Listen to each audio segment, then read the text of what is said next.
한 목소리로 읽겠습니다. 여러 계시를 받은 것이 지극히 크므로 너무 자만하지 않게 하시려고 내 육체의 가시 곧 사탄의 사자를 주셨으니 이는 나를 쳐서 너무 자만하지 않게 하려 하심이라. 이것이 내게서 떠나가게 하기 위하여 내가 3번 주께 간구하였더니. 아멘. 할렐루야. 아멘.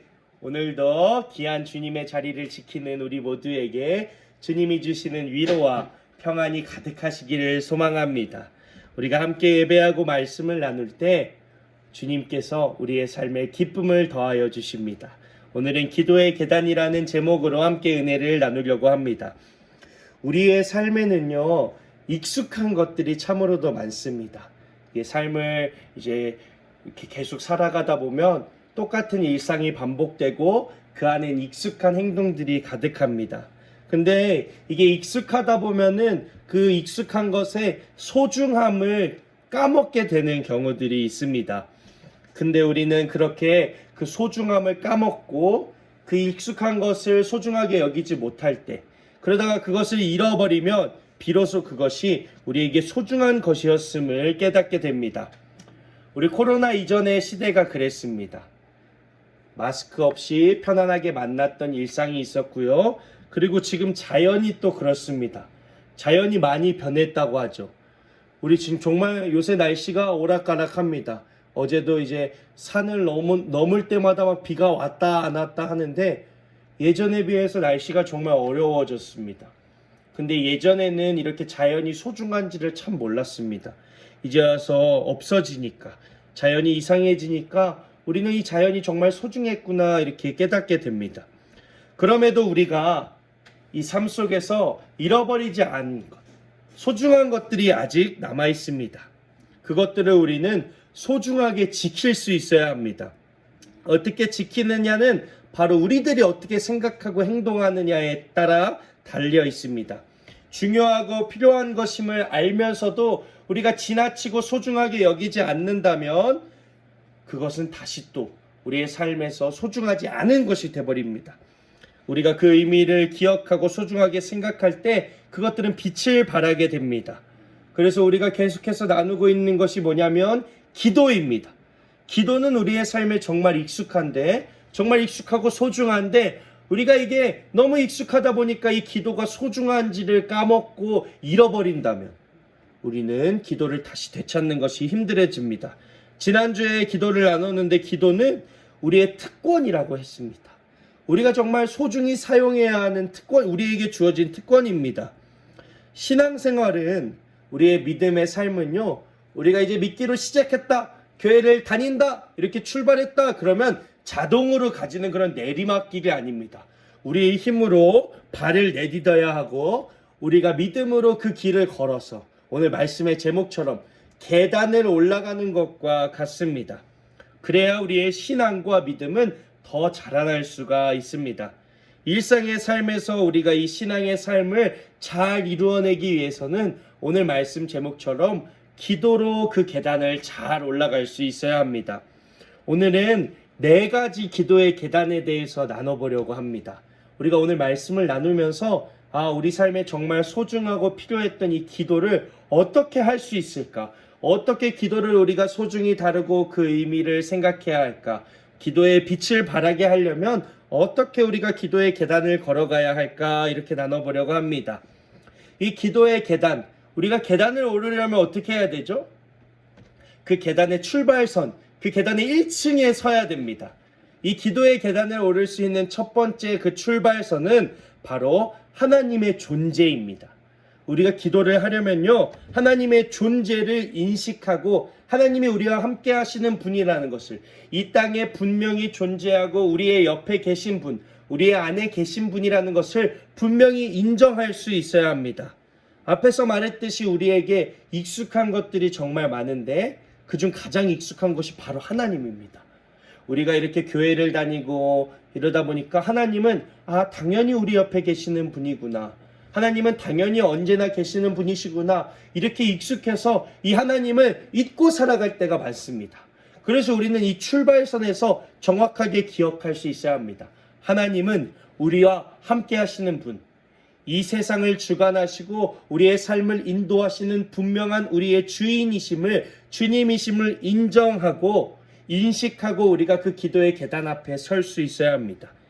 기도는 창조주이신 하나님과 피조물인 우리를 그 소통할 수 있는 1:1 대화라고 했습니다. 하나님이 우리의 주인이심을 인정하고 인식할 때 우리는 그 기도를 시작할 수 있습니다. 주기도문, 우리가 잘 아는 매주 마지막 시간에 하는 주기도문, 그 앞에 마태복음 6장 5절을 보면 이렇습니다. 또 너희는 기도할 때 외식하는 자와 같이 하지 말라. 그들은 사람에게 보이려고 회당과 큰 거리 어귀에 서서 기도하기를 좋아하느니라. 내가 진실로 너희에게 이르노니 그들은 자기 상을 이미 받았느니라. 아멘. 우리가 기도를 하려고 한다면, 우리가 이 믿음의 생활을 출발하려고 기도를 하려고 한다면 우리를 방해하는 것들이 너무나도 많습니다. 하지만 다른 어떤 것을 생각하는 것이 아니라 우리가 이 신앙생활을 잘 헤쳐나가기 위해서, 기도로 그 출발선에 서기 위해서 우리가 어떻게 해야 되냐면, 다른 것은 다 잠깐 내려놓고 아까 고백했던 것처럼 우리의 부족함과 우리가 모르는 것들은 잠깐 내려놓고 그 출발선 앞에서 하나님만을 생각하는 겁니다. 하나님에 집중할 때 우리는 그 기도의 계단을, 그 출발선을 드디어 설 수 있습니다. 하늘에 계신 우리 아버지, 전능하신 하나님의 존재를 인식하고 그분이 나의 창조주이십니다 하고 우리가 믿음으로 고백할 때 우리는 그 기도를 방해하는 모든 것들, 우리가 신앙생활을 이제 출발해야겠다 이렇게 마음 먹었을 때 방해하는 모든 것들을 하나님께서 치워주신다는 겁니다. 그래서 그때 우리는 바로 이 신앙생활과 기도의 계단을 출발할 수 있습니다. 이 기도의 계단, 그 출발선에 섰다면 이제 어떻게 해야 되죠? 계단을 올라가야 합니다. 저는 계단을 오를 때면 첫 번째 계단을 이렇게 올라가기가 제일 힘듭니다. 내가 이제 이 계단을 올라가기 시작한다면 중간에는 멈추지 않고 그 계단을 다 올라가야 한다거나 해서 이 첫 발을 내딛는 그 힘이 정말 힘들더라고요. 그래서 우리도 이 신앙생활에서 이 첫 발을 내딛는 그 기도의 계단이 정말 중요합니다. 그래서 함께 나누고 싶은 기도의 첫 걸음은 바로 회개입니다. 하나님께서 우리를 사랑하시는 창조주이시고 우리의 아버지가 되어주심에도 우리의 기도가 그렇게 힘 있는 기도가 되지 못할 때가 있는 것, 우리의 마음에 뭔가 어려움이 있는 것은 성경에서 이렇게 말합니다. 이사야 59장 1절과 2절의 말씀인데요. 여호와의 손이 짧아 구원하지 못하심도 아니고 귀가 둔하여 듣지 못하심도 아니라 오직 너희 죄악이 너희와 너희 하나님 사이를 갈라놓았고 너희 죄가 그의 얼굴을 가리어서 너희에게 듣지 않으시게 함이니라. 아멘. 하나님께서 우리를 도우실 능력이 없으실까요? 아닙니다. 우리에게 귀 기울이지 않고 계신 것도 아닙니다.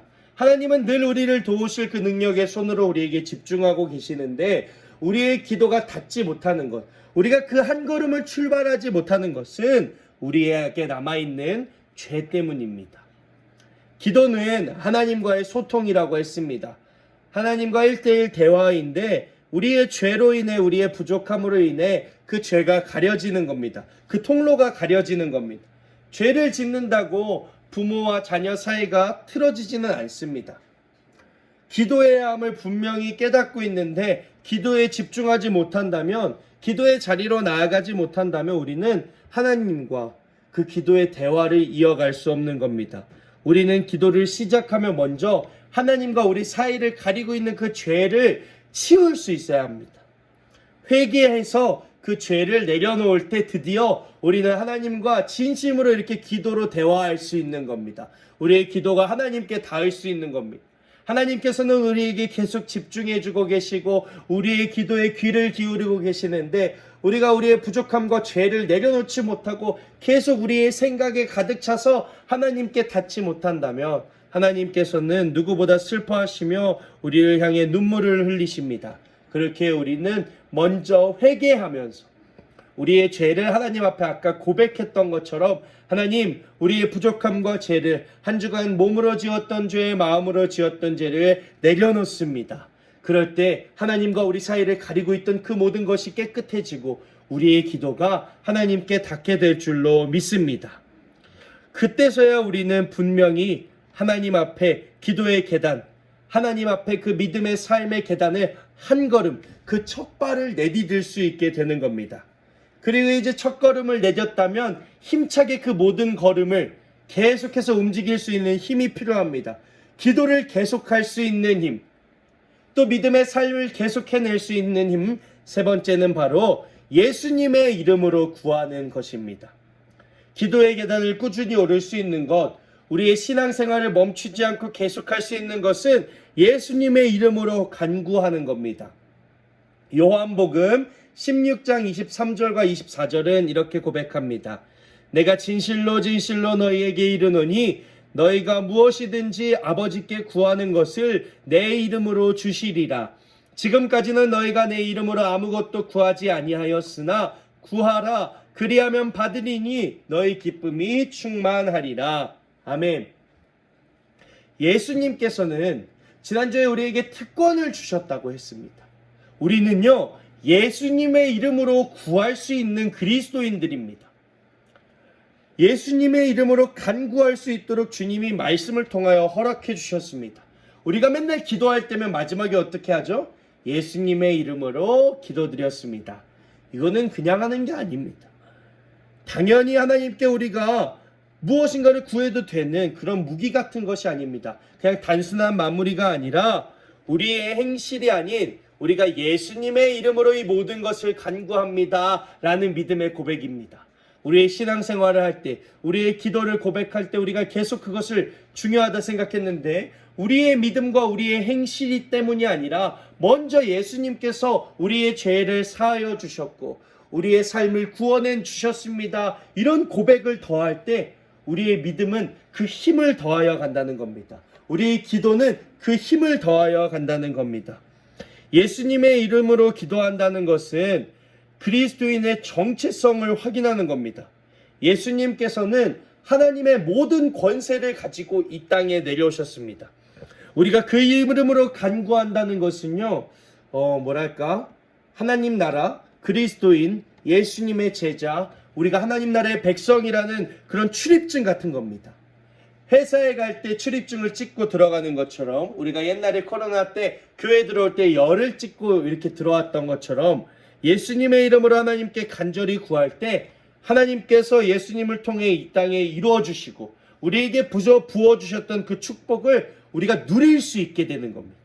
기도의 계단, 우리의 신앙의 삶의 계단을 오를 수 있는 그 힘, 그 축복과 능력을 가득히 얻게 되는 겁니다.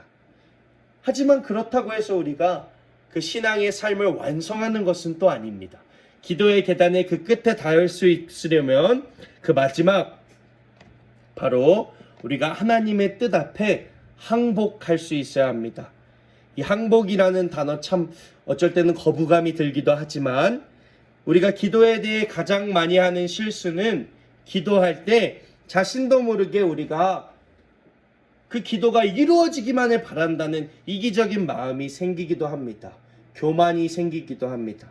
지난주 나눴던 것처럼 하나님께서는요, 우리의 기도를 다 무조건 들어주시는 분이 아닙니다. 하나님의 영광과 하나님의 선하심을 구할 수 있어야 합니다.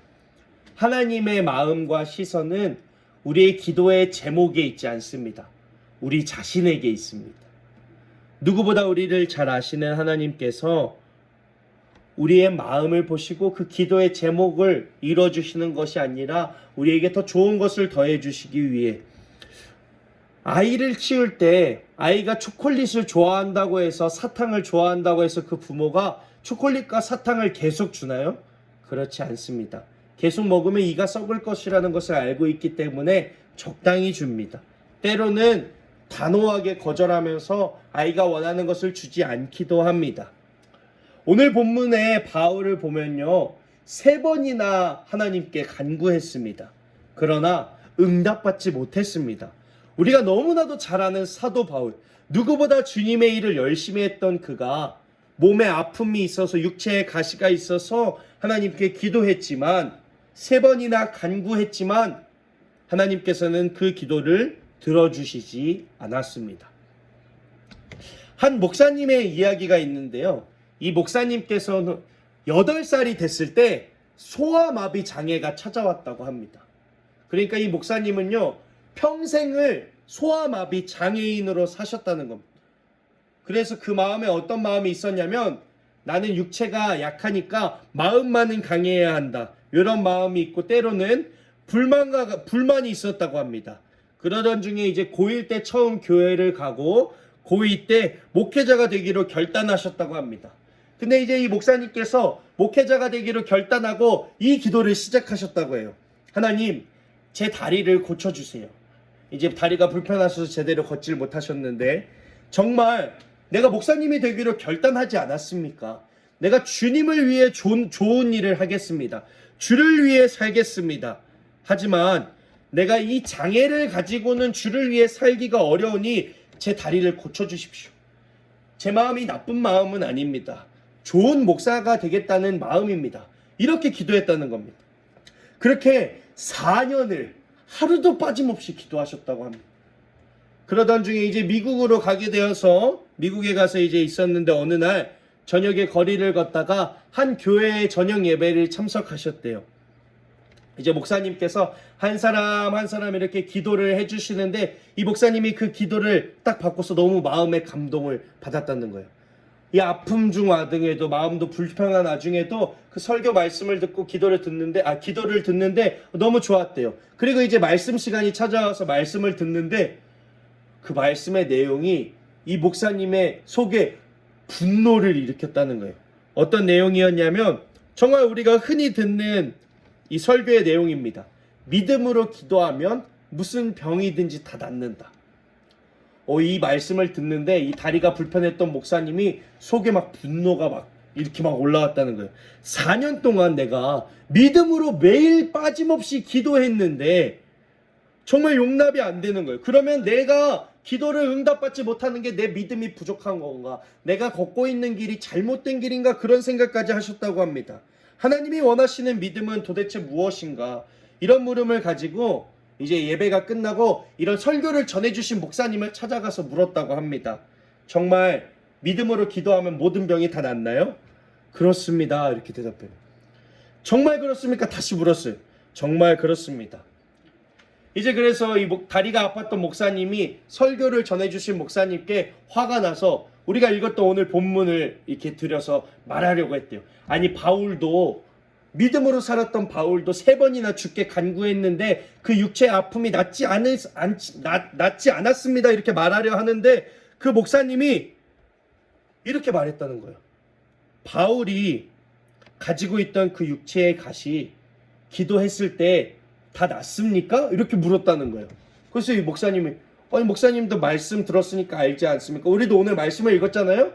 바울에게 육체의 가시가 낫지 않았습니다. 아니요. 근데 그 목사님이 아니요. 바울의 가시는 나았습니다. 그렇게 대답을 하셨대요. 아니 안 고쳐주셨는데 어떻게 고쳐주셨다는 걸까요? 오늘 말씀에 바울의 기도의 끝에 그 고백을 보면 이렇습니다. 우리 고린도서 12장 9절을 함께 읽어볼까요?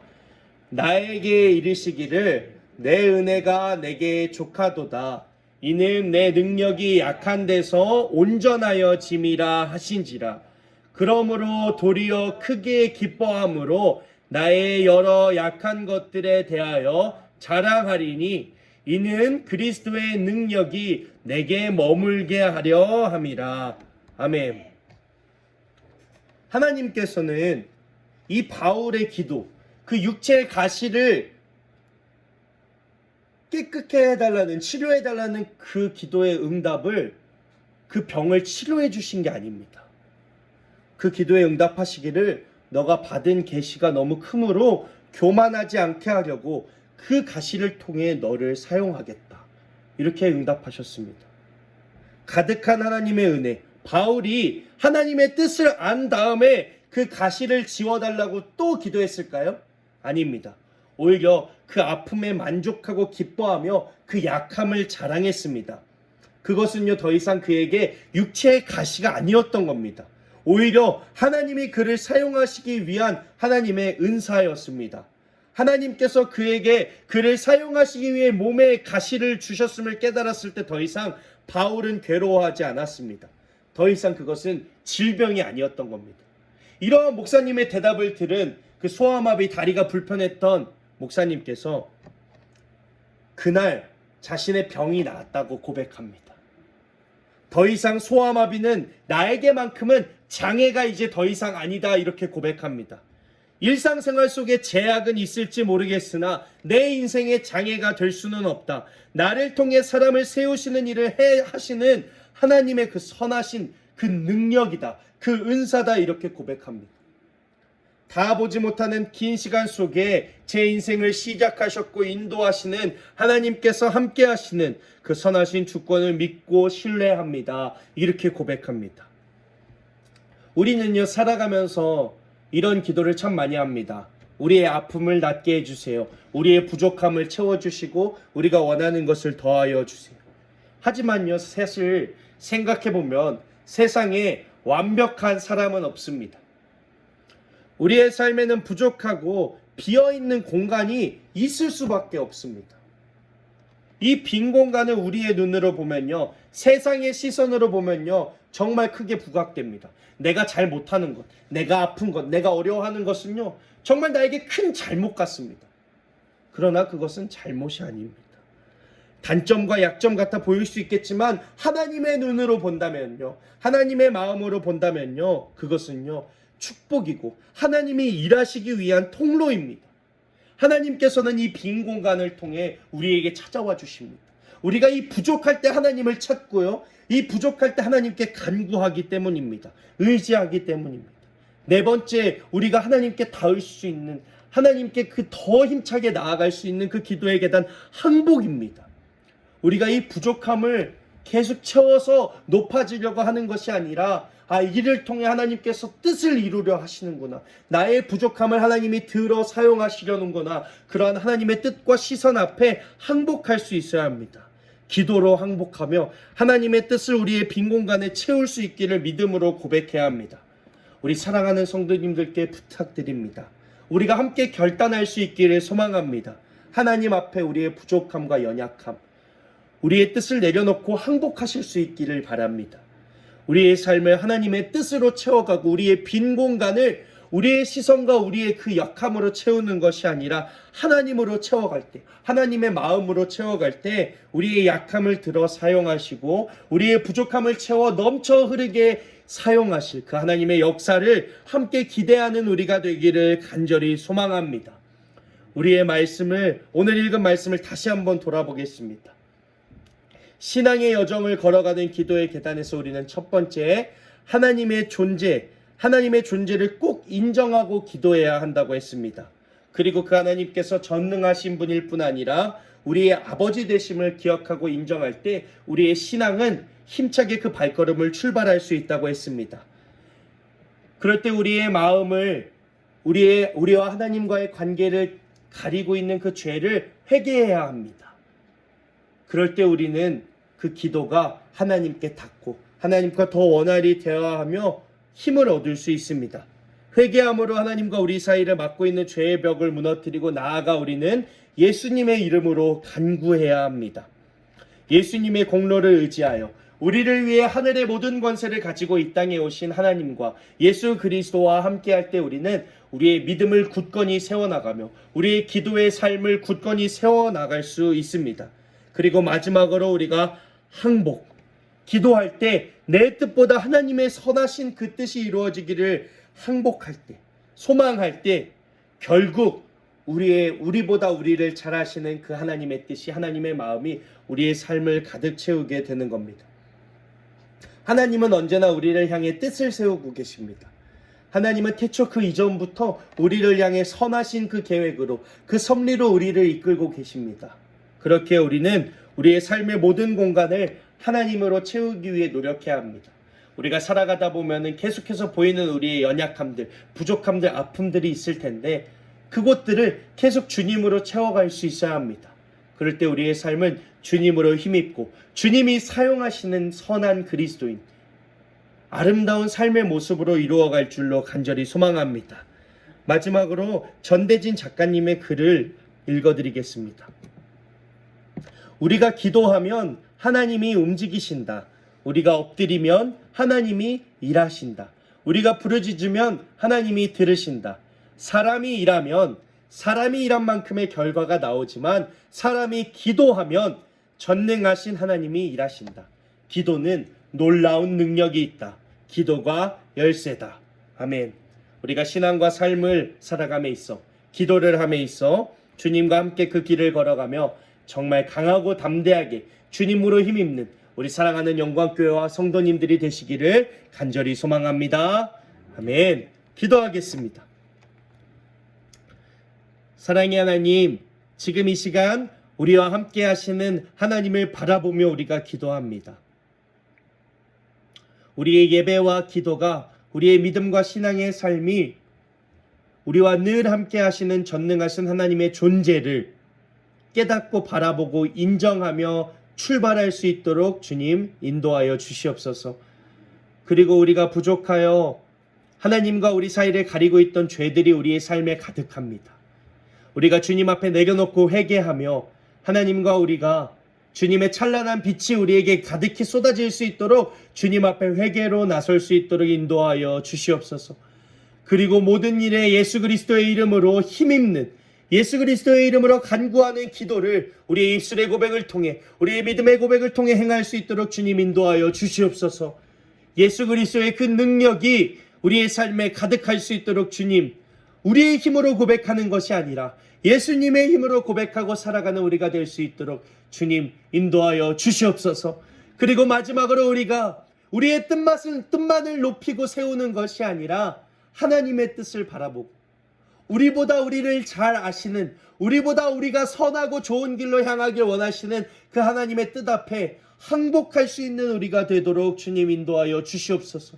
우리의 삶에 빈 공간들이 너무나도 많습니다. 공허하고 부족하고, 아버지, 세상이 손가락질할 수 있는 우리의 약함이 있습니다. 단점들이 있습니다. 하지만 주님, 그것을 주님 앞에 항복하고 내려놓을 때 그것은 더 이상 단점이 아니라 하나님의 은사이며 하나님이 주시는 축복의 통로가 될 줄로 믿습니다. 우리의 약함을 들어 사용하시고 우리의 슬픔을 기쁨으로 바꾸시고 우리의 죄를 화관으로 바꾸실 그 주님의 놀라운 역사를 함께 기대하는 우리가 될 수 있도록 주님 역사하여 주시옵소서. 감사합니다. 예수님의 이름으로 기도드렸습니다. 아멘.